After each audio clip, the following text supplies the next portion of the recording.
আমি সম্মান প্রদর্শন করছি। যিনি যেমন কাজ করেছেন তিনি তেমন ফল পাবেন, আমি আপনাদেরকে সবসময় বলি।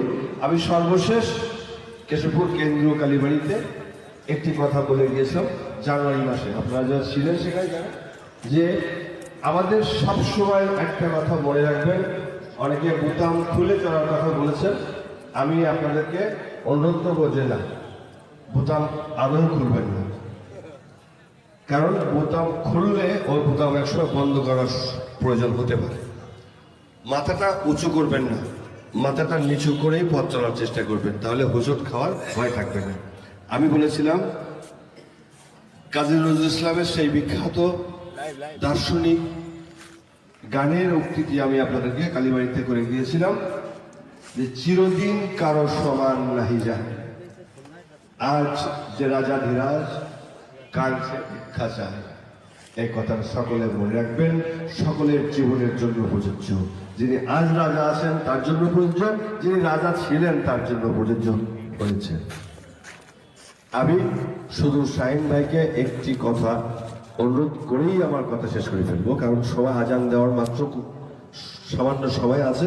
শাহিন ভাইয়ের কথাই আমাদেরকে শুনতে হবে আজ বেশি করে, কারণ তার অনেক কিছু দেবার আছে, অনেক কিছু বলার আছে, আমাদেরও কিছু বলবার তার কাছে নিশ্চয়ই আছে। কারণ যেহেতু তিনি আমাদের কাছ থেকে কিছু নেবেন, সুতরাং আমাদের প্রত্যাশা আমাদেরকে কিছু দিতে হবে। কি দিতে হবে? টাকা প্রয়োজন নেই, বাড়ি প্রয়োজন নেই, পকেট খরচ দরকার নেই, আমাদেরকে শুধু আমাদের ঋত অধিকার ফিরিয়ে দিতে হবে। সেই অধিকারটি কি? সেই অধিকারটি হলো এই, আমার কেশবপুরের মানুষ, আমি কোনো কেশবপুরের কাউকে দোষ দিতে চাই না, যারা আমার কেশবপুরের মানুষকে প্রত্যক্ষভাবে অসম্মান করেছে, অপদস্থ করেছে, গায়ে হাত তুলেছে, বাড়ি ভেঙেছে, ঘর ভেঙেছে, ঘরে থাকতে দেয় নাই, মায়ের কাছে শুতে দেয় নাই, বউয়ের কাছে থাকতে দেয় নাই, পুত্রের কাছে থাকতে দেয় নাই, তার সন্তানের কাছে থাকতে না দিয়ে দিনের পর দিন রাতের পর রাত বাড়ি ছাড়া করে এই কেশবপুরের বাইরে কাটাতে হয়েছে। কেশবপুরে এমন অনেক মানুষ আছে, সে যে দল করুক না কেন, আমি পরিষ্কার বলতে চাই, আমার কথা একটাই যে কেশবপুরের সব মানুষ আপনার মানুষ। যদি সে সন্ত্রাস না করে, যদি সে কারো ঘাড়ে লাঠি না মারে, যদি সে কারো মানুষকে অসম্মান না করে, যদি সে কারো মানুষের ক্ষতি না করে, তাহলে সে মানুষ আপনার মানুষ। কেশবপুর কেন, আজ সারা বাংলাদেশ হয়ে গেছে বঙ্গবন্ধু কন্যা শেখ হাসিনার মানুষ। আর আমি বলতে চাই কেশবপুরের সকল মানুষ হবে আপনার মানুষ, সকল দল গোত্র নির্বিশেষে হবে আপনার মানুষ। আপনি কাউকে উপেক্ষা করে যেতে পারেন না, এটা আপনি পারবেন না। আমি ছোট মানুষ হতে পারি, এখানে একটি কথা বলে নেওয়া প্রয়োজন, না হলে ভুল বোঝাবুঝি তৈরি হতে পারে। কেশবপুরের সবচেয়ে বড় যে ক্ষতিটা হয়েছে সেই ক্ষতিটার কথা কেউ বললেন না।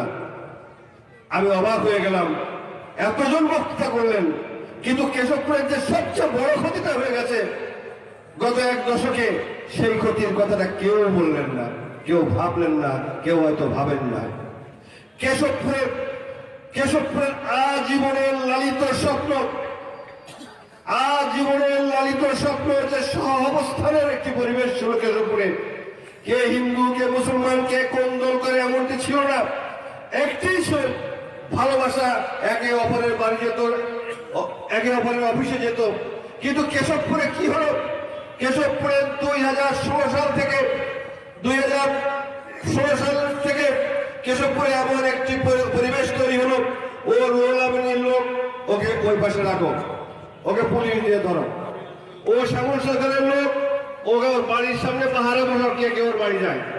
ও গোলাম মোস্তফার লোক, গোলাম মোস্তফার বাড়ি পুলিশ উঠাও।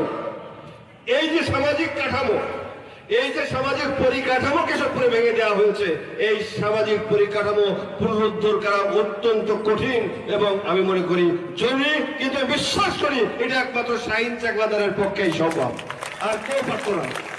এই কেশবপুরে যদি আর দ্বিতীয় কোনো ব্যক্তি এখানে নমিনেশন নিয়ে আসতে পারতো, তার পক্ষেও এই সামাজিক পরিকাঠামো ফিরিয়ে দেওয়া সম্ভব ছিল না। কারণ এই পরিকাঠামো ফিরিয়ে দিতে গেলে ত্যাগ স্বীকার করতে হয়, অনেক উদার হতে হয়। সেই উদার মনের মানুষ শাহীন চাকলাদার। তিনি দুষ্টের যেমন দমন করতে পারেন, তেমনি ভালো মানুষের জন্য তিনি বন্ধু হতে পারেন। আমি বিশ্বাস করি, আমি সেই বিশ্বাস রাখতে চাই। আজ তার কাছ থেকে আমি সেই প্রতিশ্রুতি নিতে চাই যে তিনি ভালো মানুষের বন্ধু হবেন আর দুষ্ট মানুষের দুশ্মন হবেন।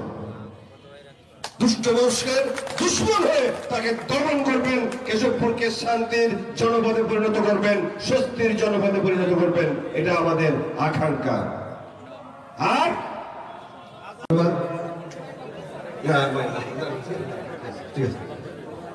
আমি যে কথা বলছিলাম যে এই জায়গাটা কিন্তু আমাদের কেশবপুরে খুব ক্ষতি হয়ে গেছে কেশবপুরের মানুষের জন্য।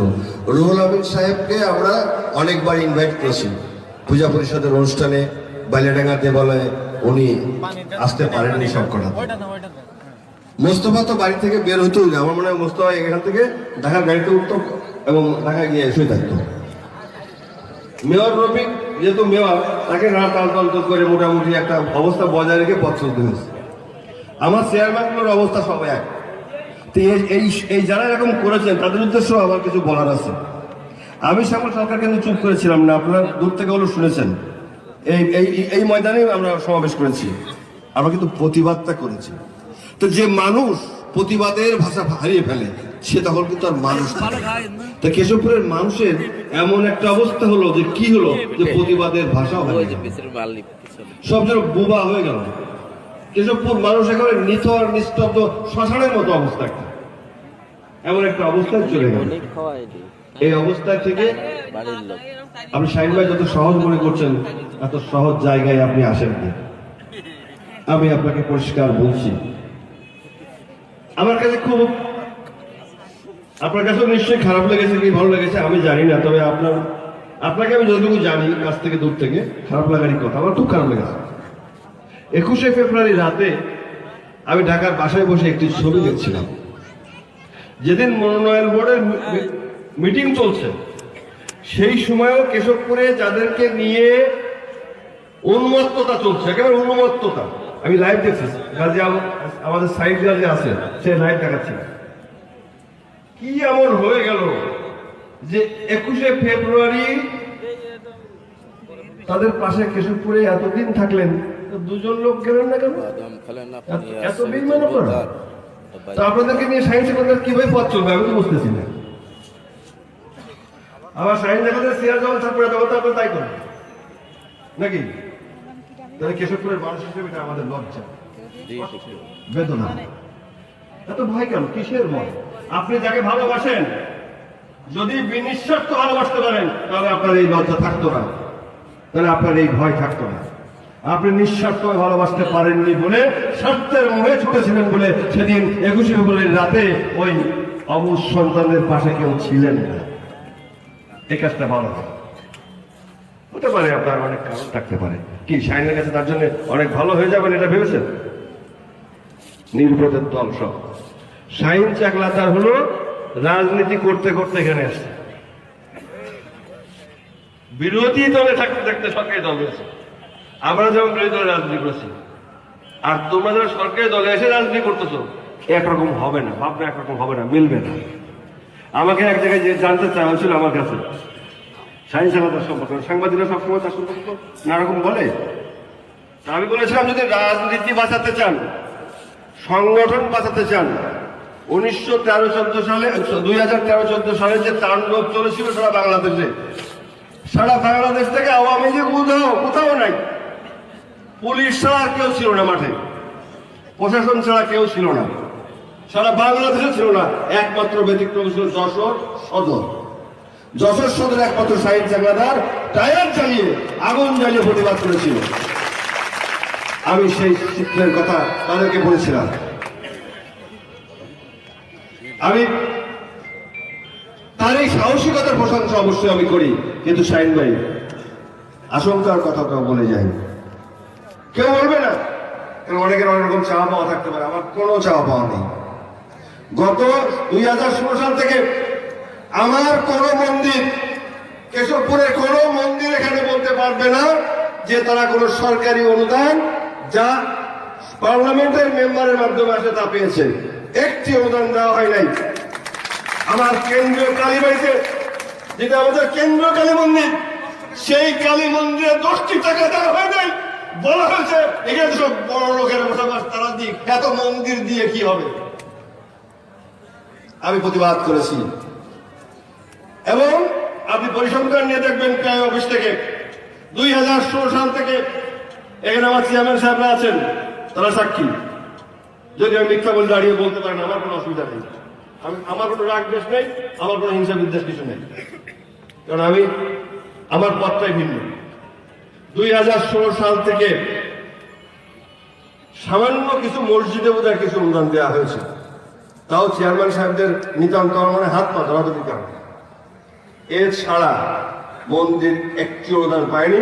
যেটুকু আমার সামর্থ্যের মধ্যে ছিল, আমি যেটুকু এনে দিতে পেরেছি, আমার মন্দিরগুলো, মঠ, আশ্রম, শ্মশানগুলো সেটুকু পেয়েছে। এখানেও বিভাজন করা হয়েছে, এখানেও ভাগ করার চেষ্টা করা হয়েছে, চক্রান্ত করা হয়েছে ওই প্রশাসনের ওই গোলামের কারণে। কি করা হলো? বছরে আমাদের একটি বছর দিবস পালিত হয়, সেই দিবসের মৌলানা সাহেব অবশ্য ছিলেন আমাদের সাথে, ওই পাশে মঞ্চ ছিল। জন্মাষ্টমী হয়, আমরা এই জন্মাষ্টমীতে ওনাকে পেয়েছিলাম। কি করা হলো? সেই দিন ওই সরকারি গোলাম, প্রজাতন্ত্রের গোলাম, ওই কমরপুর শ্মশানে গিয়ে অনুষ্ঠানের আয়োজন করলেন আমাদের মধ্যে বিভাজন তৈরি করবার জন্য। কিন্তু আমি বিশ্বাস করি এই কেশবপুরের সনাতন পরিবার একটিও সেখানে সমর্থন দেয়নি। সেদিন আমাদের সাথে ছিল, আমার সাথে ছিল। ঠিক কিনা? আজও কি আছেন না? এই অতীত রাত পর্যন্ত আপনারা বসে আছেন, শাহিন ভাইকে ভালোবাসেন বলে, শ্যামল সরকারকে ভালোবাসেন, এই আওয়ামী লীগের নেতা যাদেরকে আমার প্রিয় মানুষ, তাদেরও প্রিয় মানুষ সাদেক সাহেব তৈরি করে রেখে গিয়েছিলেন। এইগুলা মোস্তফাকে, এই মেয়র রফিককে আমি দায়িত্ব দিয়ে গেছিলাম ছাত্রলীগের। সবাই আমাদের প্রিয়, আমাদের চেয়ারম্যান গুলো কি তাদের কষ্ট ছিল আমি বুঝি না। একদম আনিসের মতো রাঘব মানুষ, সাহসী মানুষ, তার বিরুদ্ধে মামলা দেওয়া হলো, সেও দেখলাম চুপসে গেল। হাবিব একটা উঠতি ছেলে, ভালো ছেলে ছিল, ভালো সম্ভাবনা আমার ছেলে ছিল, সেজন্য কেমন চুপসে গেল, মিশে গেল। তারপর কি আমাদের এরা সামাদ কি একটা বড় মামলা দিয়ে, সামাদ তো সবসময় আমার বিরুদ্ধে বলিয়ে বেড়াইতো, আমার বন্ধু, আমার একটা কথা, ও আমার ওর কাজ ছিল, ওখানে গিয়েছিল আমার বিরুদ্ধে বুঝতে। এই দোস্ত আমার দোস্ত শ্যামল কিন্তু করে দেওয়া, আগামীতে কিন্তু শ্যামল প্রার্থী, সুতরাং আনটি সাবধান। এইবার দেখি আনটি, এবার আনটি লাগবে শ্যামলের বাস কেমন দেওয়া যায়, শ্যামলের অবদস্ত করা কেমন করা যায়। আরে বাবা, উনকুল্লাহ সহায় থাকে, কোনো মানুষ তাকে নামাইতে পারে না, অবস্থা আছে দেখে পারে না। এই জিত কখনো করতে নেই। আমার দোস্ত যারা, আমার বন্ধু, আমার ভাই যারা চেয়ারম্যান আছেন, দয়া করে এই ক্ষেত্রে শিক্ষা করে দিতে হবে। আর এখন রেকর্ড করে গান শোনাবেন, রেকর্ড দিন তো শেষ। সাইন্স থাকলে তাহলে রেকর্ড করেই দেয় শুনলাম আমরা। সাইন্স থাকলে তো মানুষ ছেলে, কারে মারতে হবে আর কারে বুকি টানতে বসে ভালো জানে। তার মানে দশরে ওই তরিকুল ইসলামের সাথে ফাইট করে এসে রাজনীতি করতে পারতো না। ওই টিটোর মতো রাঘব্য আর 16 ভাগ টাকা যখন হামলা হয়েছিল, মহিতা বলেছেন, যখন মহিতা বসে টিটোর সাথে ছিলেন, টিটো যখন হামলা করছিল বাহিনী নিয়ে 16 ভাগ টাকায়, আইন চাকরি ঠেক দিচ্ছিল।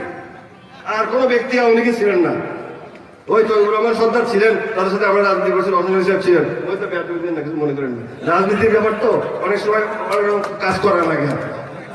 তো আমি ওই স্যার রাত 10টা 11টা পর্যন্ত বলতে পারছি, সারা নেই তো। এই সারা নাকি কেউ যাবে? একটা সায়েন্স বক্তব্য না শুনে, সায়েন্স একাদের বক্তব্য না শুনে কেউ যাবে? কেউ যাবে না। ওরা এদের খেতে দিতে হয় না, এদেরকে একটু ভালোবাসতে হয়, এদেরকে একটু ভালোবাসা দিতে হয়, আর কিছু না। কিন্তু সেই ভালোবাসাটা আমরা দিতে পারি নাই। সেই ভালোবাসাটা আমরা পাইনি বলেই আজকে এত কথা বলতে হচ্ছে। রাজনীতির